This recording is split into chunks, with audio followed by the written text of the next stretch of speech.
So we have a couple of weeks left of content before we get to our end of year celebrations.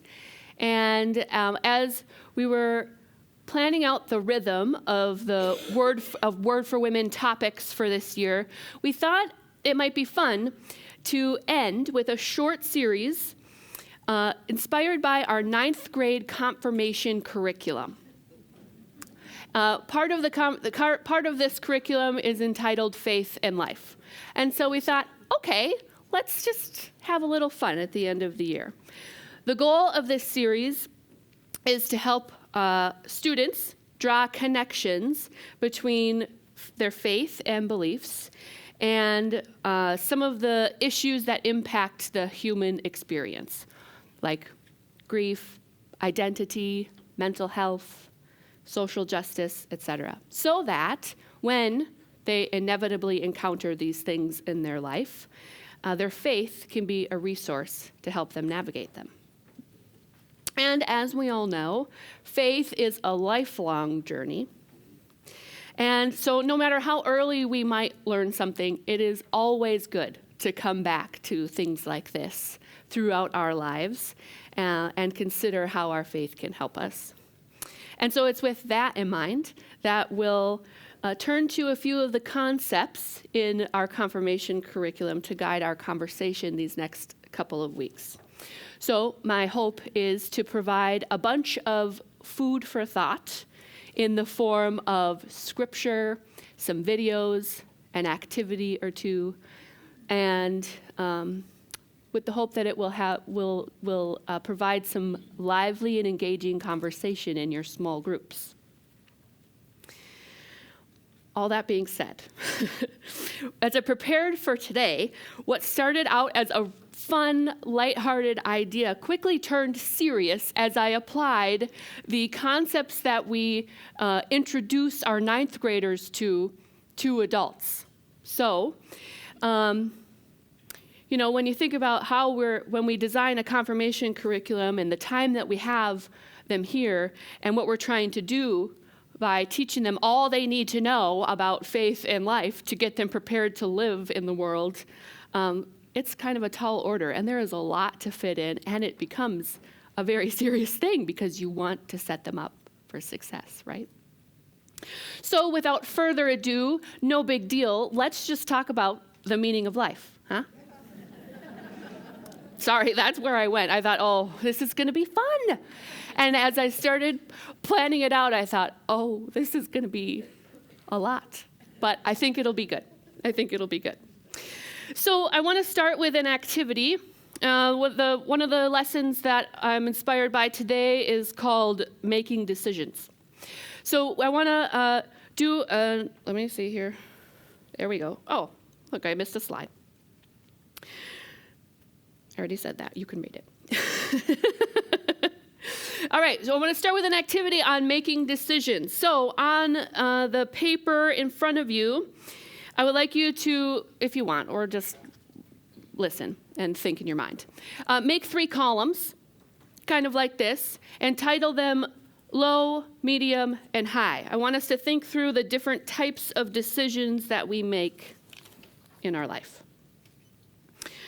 And so in that first column there, think about what kind of decisions do you make in your life that you would consider to be of low importance? Not very high stakes, not that big a deal. Brainstorm or write. What to have for dinner. What to have for dinner. I think I was talking to my husband about this last night and, about this activity. And I said, okay, well, what would be low importance, a decision? And he was like, well, high importance would be what to have for dinner.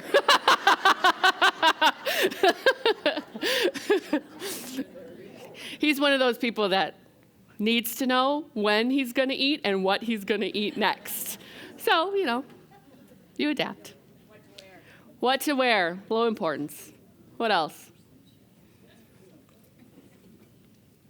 Low importance decisions.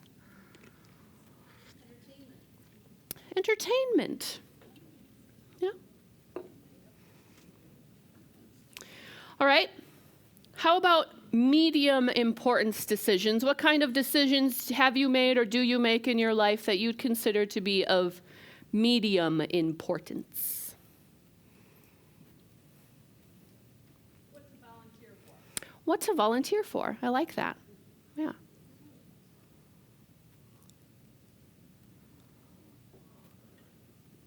Making appointments. Making appointments. Yeah, those are definitely medium important.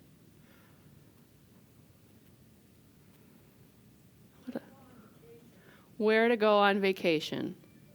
Important. Not critical maybe, but definitely important. Anything else coming to mind?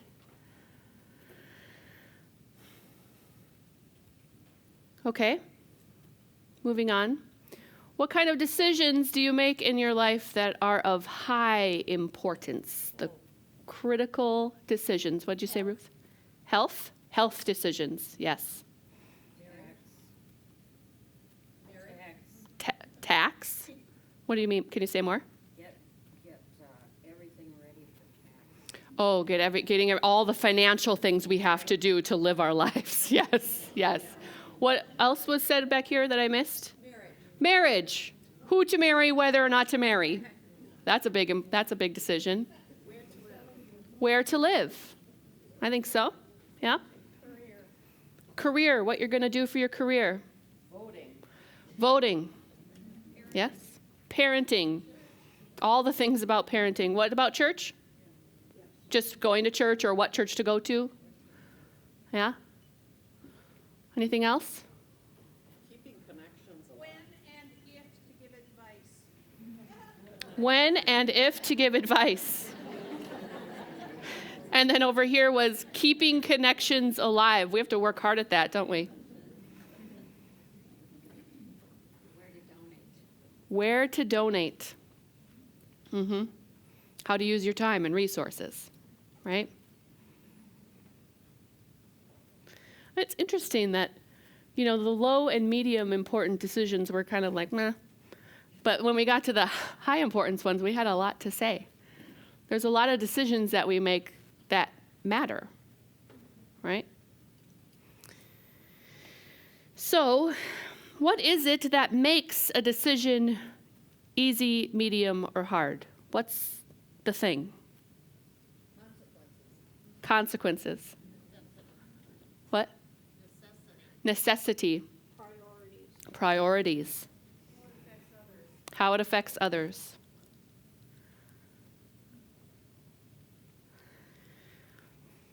I wonder, when you have to make a hard decision, how do you make it? What values or beliefs impact your decision? Prayer. Check with your partner. Mm-hmm. Not making it alone. Yeah. Is it basically right or wrong? Basically right or wrong. Mm-hmm.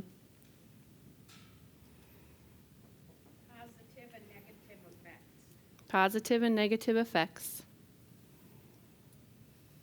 Time. Give yourself time.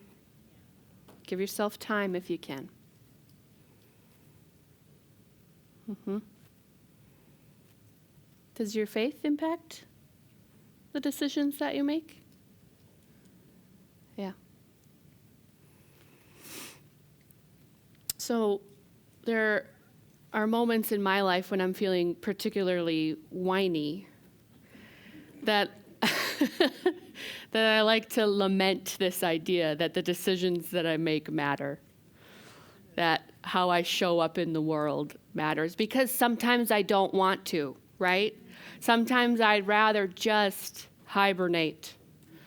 I was reading an Anne Lamott article recently where she talked about, living the simple life and finding contentment. And I thought about, how I'm a skier, so forgive me if this doesn't connect with you. I love skiing green circles, the easy, like chill things, runs, slopes, things, like where I can be leisurely and enjoy the scenery and just bask in the glory of all the good. And if we could, I think we'd choose that green circle life, but we know that's just not how the world works, is it? Sometimes we're shoved down a black diamond and we don't want to. But we know that no matter how whiny we can get about it all, it simply matters. It simply matters because God, right? Because we're all connected. We don't live in a vacuum. What we do and the decisions that we make impacts the people around us in a real way, for real. And that matters. And it matters because of who God has created us to be. Because if life has no meaning and there is no God, then who cares, right? Who cares about the decisions that we make? And going with the every person for themselves mentality might work if nothing really matters. But we know that that's not the case. And so we think about the decisions that we make, and we are intentional, and we take them seriously. I'd like to turn to Psalm 139 to ground us here now. Listen, and let me know what stands out to you today. O Lord, you have searched me and known me. You know when I sit down and when I rise up. You discern my thoughts from far away. You search out my path and my lying down, and are acquainted with all my ways. Even before a word is on my tongue, O Lord, you know it completely.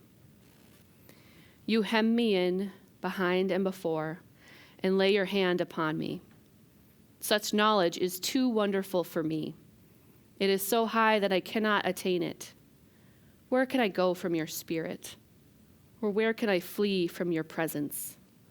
If I ascend to heaven, you are there. If I make my bed in Sheol, you are there. If I take the wings of the morning and settle at the farthest limits of the sea, even there your hand shall lead me, and your right hand shall hold me fast. If I say, surely the darkness shall cover me, and night wraps itself around me, even the darkness is not dark to you. The night is as bright as the day, for darkness is as light to you. For it was you who formed my inward parts. You knit me together in my mother's womb. I praise you, for I am fearfully and wonderfully made. Wonderful are your works, that I know very well. My frame was not hidden from you when I was being made in secret, intricately woven in the depths of the earth. Your eyes beheld my unformed substance. In your book were written all the days that were formed for me, when none of them as yet existed. How weighty to me are your thoughts, O God. How vast is the sum of them. I tried to count them. They are more than the sand. I come to the end. I am still with you. Oh, that you would kill the wicked, O God, and that the bloodthirsty would depart from me. Those who speak of you maliciously and lift themselves up against you for evil. Do I not hate those who hate you, O Lord? And do I not loathe those who rise up against you? I hate them with perfect hatred. I count them my enemies. Search me, O God, and know my heart. Test me and know my thoughts. See if there is any wicked way in me, and lead me in the way everlasting.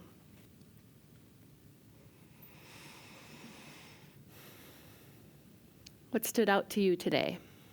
He's all-knowing and he's with us always. God is all-knowing and with us always.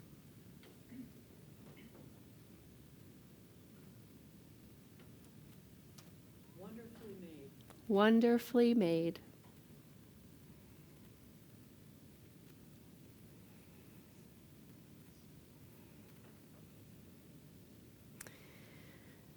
So if we believe that God created us and everything in the world, and I think we do believe that, yeah, then I believe it follows then that we'd believe that it matters to God what happens here.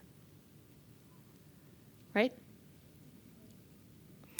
So in Genesis, we read that we're created in God's image, which means that all of who we are and how we live our lives are part of God's work, are part of God.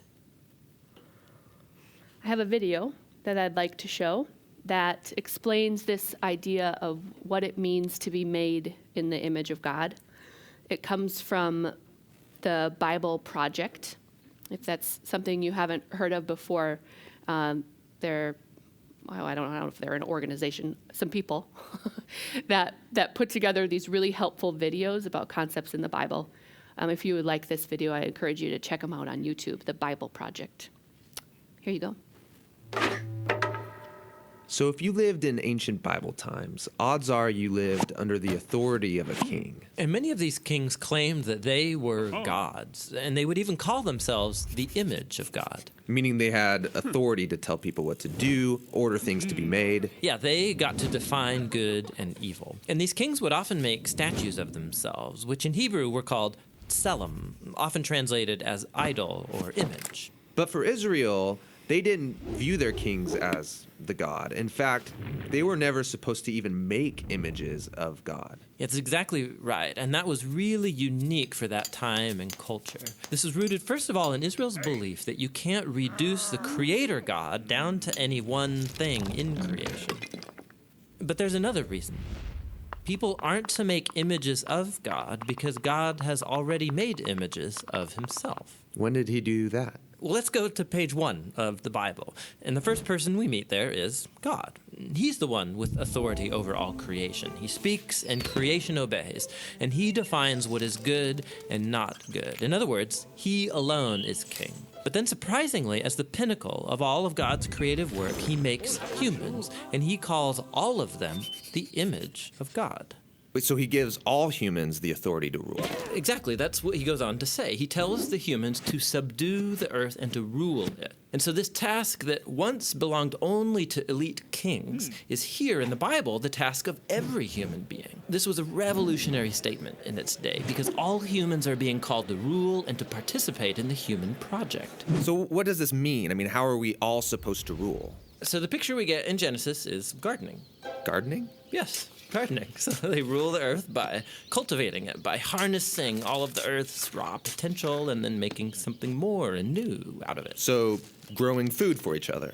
Yes, but that also includes growing families then, which become neighborhoods, and then they create communities where people are going to work and take care of each other and build businesses and cities that will expand to new places and so on. So ruling is really the day-to-day acts of our work and creativity. Yes, we take the world somewhere. This is humanity's divine and sacred task.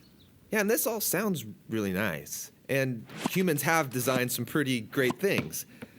But just as often we create things that cause a lot of suffering and a lot of injustice. So maybe we shouldn't actually be ruling. Yeah, so the Bible addresses this. In Genesis, what happens is that God gives humans a choice about how they're going to rule. So are they going to use their authority for the benefit of others, which is God's definition of good, or are they going to turn away and define good and evil for themselves and use their authority for self-advantage? And in the story, they choose to define good and evil on their own terms. And so this is the Bible's depiction of the human condition. So sometimes we pull off amazingly good stuff, but just as often, despite our best intentions, we act selfishly and we create evil in the world. And so we're stuck as mediocre rulers making a mess of things. But that's not the end of the story. So the Bible goes on and it makes this claim that all of this was resolved when God bound himself to humanity through Jesus. And he showed us what it looks like to truly rule as a human. So what does it look like? Well, Jesus ruled by serving and by seeking the best for others, by putting himself underneath them and loving not just his friends, but also his enemies. And that's not a typical way to rule. And not only that, Jesus confronted the consequences of all of the evil and the death that we have created by our messed up ways of ruling. And he takes it. I mean, he lets it kill him. And so when the New Testament writers looked back to Jesus' resurrection, they see a whole new future opening up for all humanity. Jesus is a new way to be human. Yeah, that's why they called Jesus the image of God, or the new human. And not only that, they also believe that Jesus' divine life and power is now available to heal and to transform us to become our life and power. And this sounds really nice, but what does it really look like? So practically, the Apostle Paul said it looks like people being filled by Jesus' own presence and spirit, filled with love and joy and peace and patience and kindness and goodness and integrity and gentleness and self-control. He says this is the new humanity that God wants to create in us so that we become people in whom God's image is being restored, people who will move the human project forward. And that's actually how the story of the Bible ends. It's a renewed world where God is on his throne and his servants are all around him, but they're the ones ruling over this new world, taking it into new, uncharted territory with Jesus as their healer and their guide.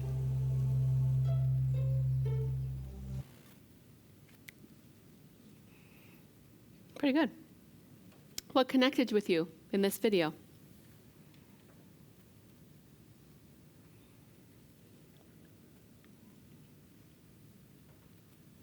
Like the image of the two different rockets and just kind of into space and when they launched miraculously people to the space station. How that all works and then the bad of it. The bad of it, you have the image of the two different rockets, and the good of innovation and the bad of a rocket. Anything else? Connect? Yes? This connected me to our other series on religions, where Yes. the Muslims do not make an image of God or do not want that. Yes. Yeah, she shared that it connected with the previous series on other religions, and in the Muslim faith, they're not allowed to make images of God. Yeah. The idea that we're all rulers. Yes. Yes. I found it interesting, the line in there that says that humans are called to rule the earth and participate in the human project. This idea of the human project, I find that to be interesting. And I love that the picture that the Bible gives of cultivating like a garden when it comes to ruling. So that in order to be a successful gardener, it takes patience and careful tending and gentleness. And I think that's quite a contrast to what you think about when you think of ruling and subduing, right? Which feels more harsh and devoid of empathy. But perhaps there's another way to rule. We know that there is. Jesus showed us. I like the very ending where it said, with Jesus as our guide. With Jesus as our guide at the end. Yes, absolutely. I liked that as well. So, in the Bible, Jesus came to show us what it means for humans to truly rule. That's what was shared in the video here. And this is not a new concept, this concept that Jesus is our example, if you will, or a guide to show us. But it is one that can be particularly challenging, right? So as we saw in the video, humanity's task is to take the world somewhere, to harness the earth's potential and make something more or new. And this is practically instinct for us, right? We know how to do that, especially today, the mentality of more and better and stronger and richer. We can do that.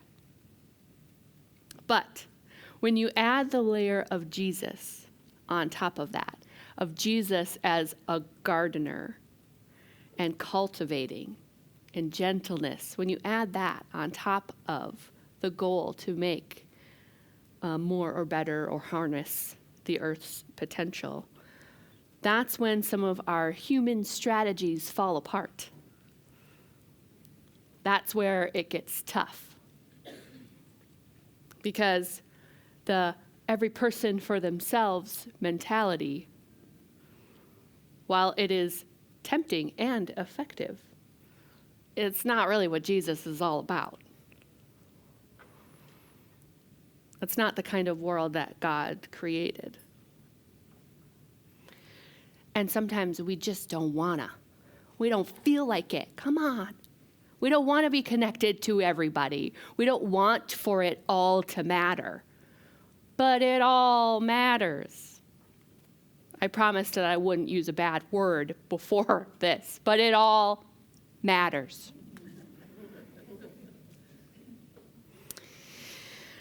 So, we fight back against what Jesus taught.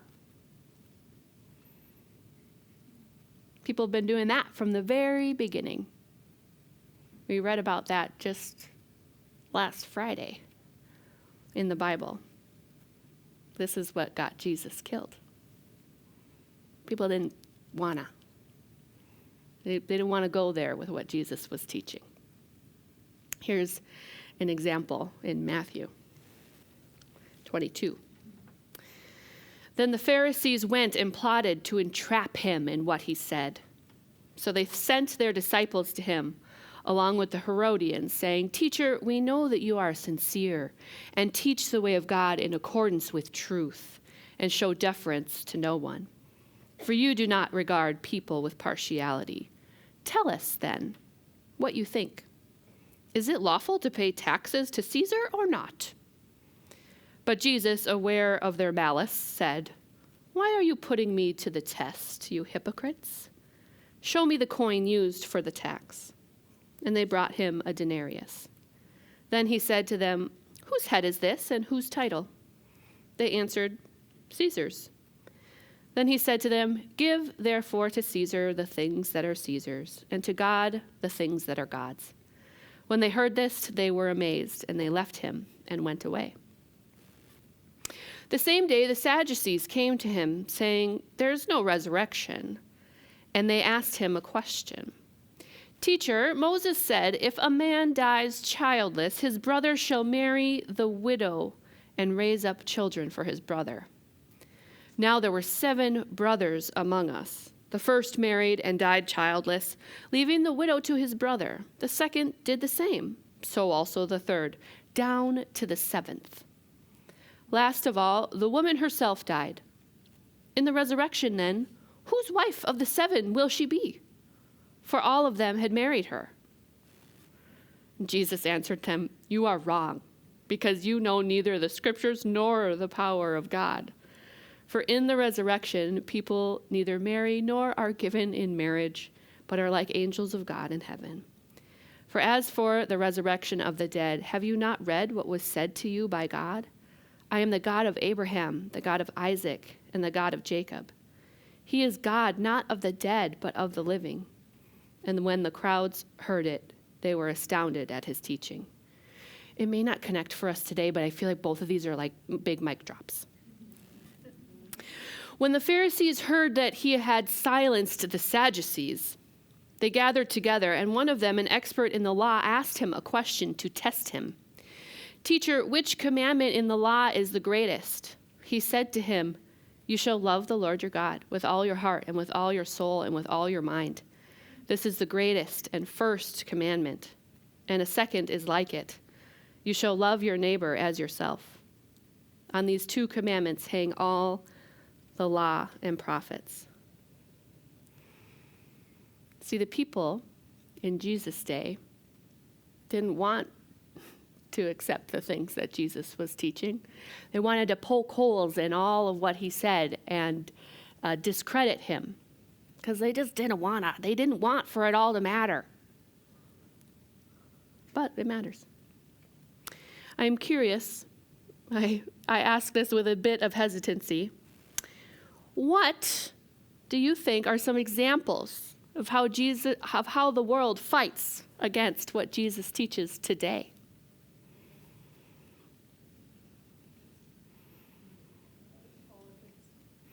Politics. Politics. Yep.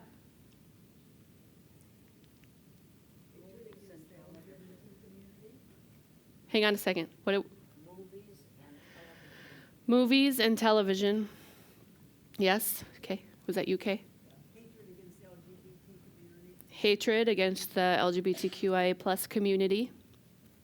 Yep.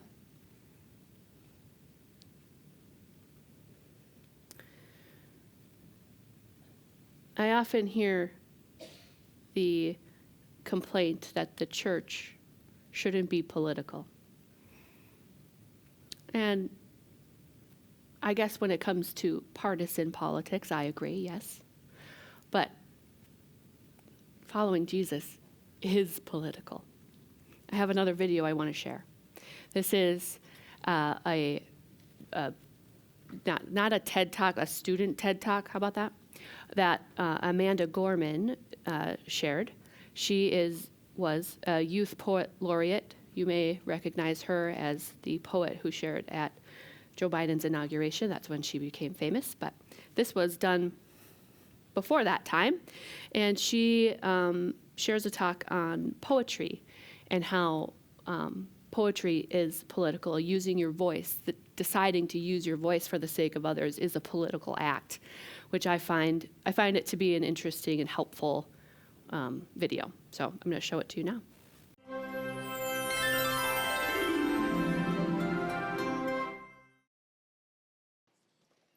I have two questions for you. One, whose shoulders do you stand on? And two, what do you stand for? These are two questions that I always begin my poetry workshops with students, because at times poetry can seem like this dead art form for like old white men who just seem like they were born to be old, like, Benjamin Button or something. And I ask my students these two questions, and then I share how I answer them, which is in these three sentences that go, I am the daughter of black writers, were descended from freedom fighters who broke their chains and changed the world. They call me.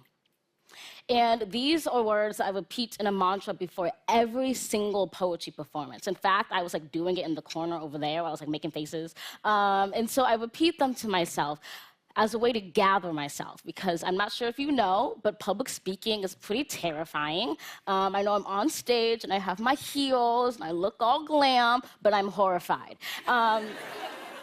And the way in which I kind of strengthen myself is by having this mantra.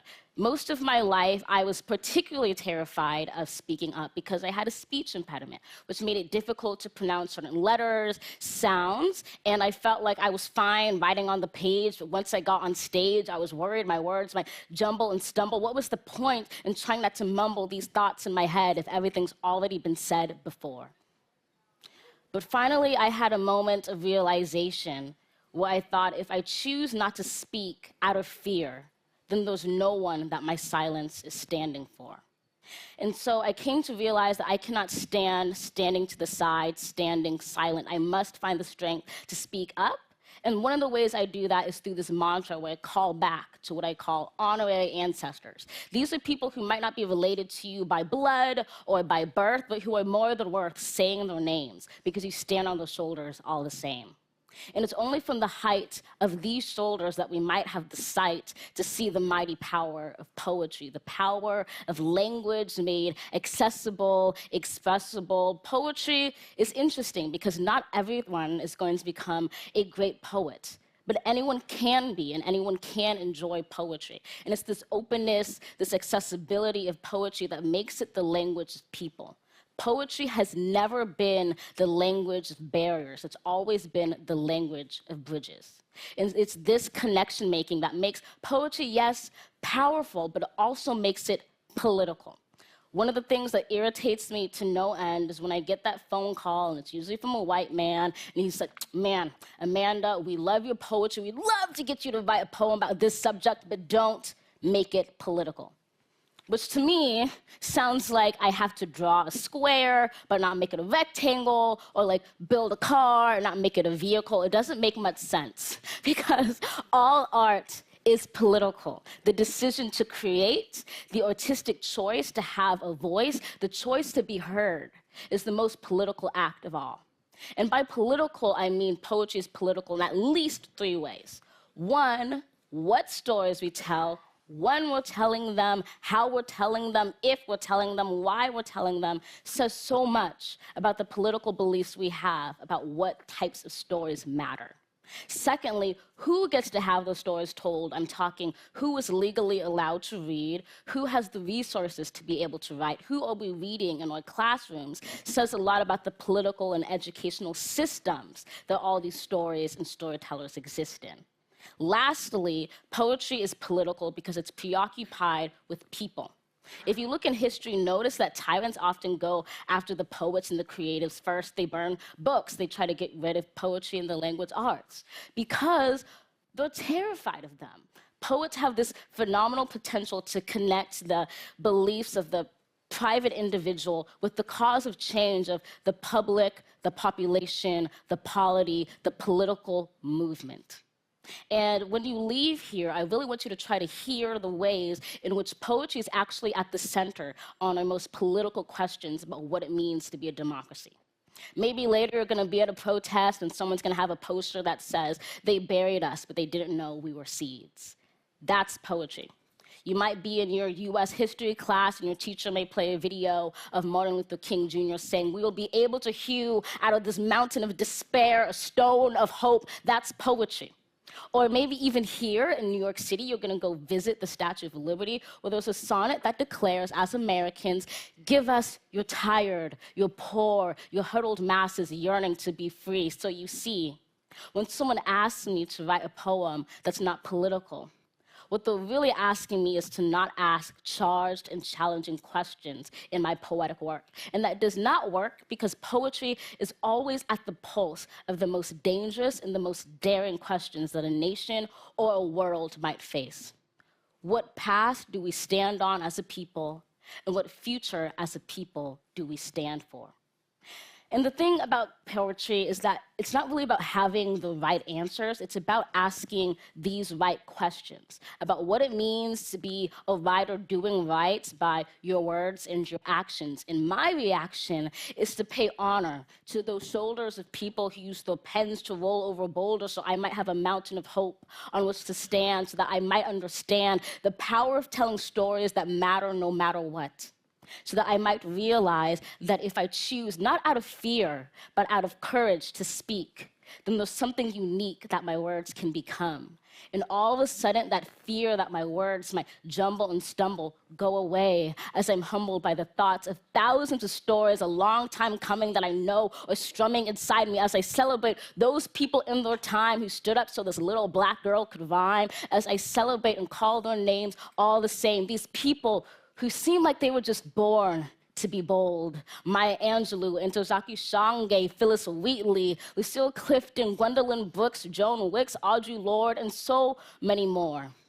It might feel like every story has been told before, but the truth is, no one's ever told my story in the way I would tell it, as the daughter of Black writers who are descended from freedom fighters who broke their chains and changed the world. They call me. I call them. And one day I'll write our story right by writing it into a tomorrow on this earth more than worth standing for. Thank you. That's good, right? So good, inspiring. She talks about stories of people that matter, right? Poetry is political because it is preoccupied with the stories of the people, and the people's stories matter. Following Jesus is political too, because Jesus is preoccupied with the stories of people, and those stories matter. Jesus is about cultivating care and mercy and love, like a gentle gardener. This doesn't mean that following Jesus is partisan. Caring about justice issues is not inherently connected with any party.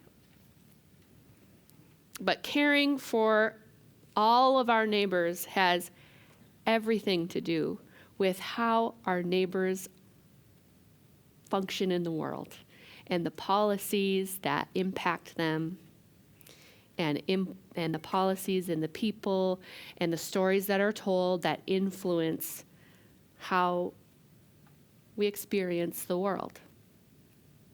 And that's what makes it political. I'd like to turn again to Scripture. Matthew 25. Then the king will say to those at his right hand, "Come, you who are blessed by my Father, inherit the kingdom prepared for you from the foundation of the world. For I was hungry, and you gave me food. I was thirsty, and you gave me something to drink. I was a stranger, and you welcomed me. I was naked, and you gave me clothing. I was sick, and you took care of me. I was in prison, and you visited me." Then the righteous will answer him, "Lord, when was it that we saw you hungry and gave you food, or thirsty and gave you something to drink? And when was it that we saw you a stranger and welcomed you, or naked and gave you clothing? And when was it that we saw you sick or in prison and visited you?" And the king will answer them, "Truly I tell you, just as you did it to one of the least of these brothers and sisters of mine, you did it to me." And from Micah chapter 6. Hear what the Lord says. Rise, plead your case before the mountains, and let the hills hear your voice. Hear, you mountains, the case of the Lord, and you enduring foundations of the earth. For the Lord has a case against his people, and he will contend with Israel. "Oh, my people, what have I done to you? In what have I wearied you? Answer me. For I brought you up from the land of Egypt and redeemed you from the house of slavery. And I sent before you Moses, Aaron, and Miriam. Oh, my people, remember now what King Balak of Moab devised, what Balaam, son of Beor, answered him, and what happened from Shittim and Gilgal, that you may know the saving acts of the Lord." And the people respond, "With what shall I come before the Lord and bow myself before God on high? Shall I come before God with burnt offerings, with calves a year old? Will the Lord be pleased with thousands of rams, with 10,000s of rivers of oil?" God is mad, and the people want to know what he wants. "Shall I give my firstborn for my transgression, the fruit of my body for the sin of my soul?" And God says, "He has told you, O mortal, what is good. And what does the Lord require of you but to do justice and to love kindness and to walk humbly with your God?" So I started today by saying we were going to talk about the meaning of life. And this is something that I think about a lot, actually, especially when I'm faced with the news of decisions being made that I don't understand and perspectives that I can't reconcile. I like to think that I am thoughtful and intentional about who I understand God to be, and then how that understanding informs how I see the world. And so when I'm faced with something that doesn't connect, I do try to put myself in different shoes to understand. For as much as I'd like to believe that I already know all the right answers, I usually do, let's be honest. My adult self, my reasonable self, knows that there are other ways to honor God and care for humanity than what I think is true and right. I know that there are other ways to get there. And so I try to be open and be curious. But there is one thing that I've come to regard as a non-negotiable and worth fighting for. Something that I think the meaning of life boils down to when it's all said and done, and that's love. If it's not centered on love, and if we're not doing it with love and for love and around love, then what's the point? We can't take anything with us. Why are we here? If it's not for love, then I'm out. But I believe way down in my bones, and because of who I believe God to be, that it's love.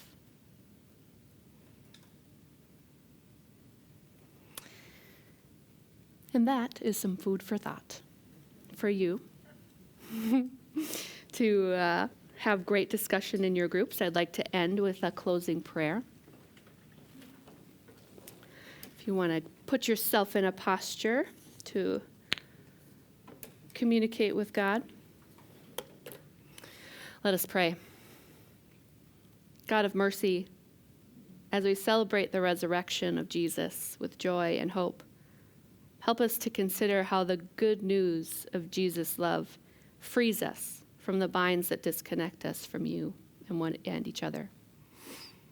Grant us the wisdom and courage to make decisions that reflect your love, decisions rooted in compassion, humility, and care for our neighbors, especially those who are vulnerable, unheard, or hurting. Let your justice roll through our hearts and into our daily lives, guiding us to challenge what is unjust and to lift up what is good.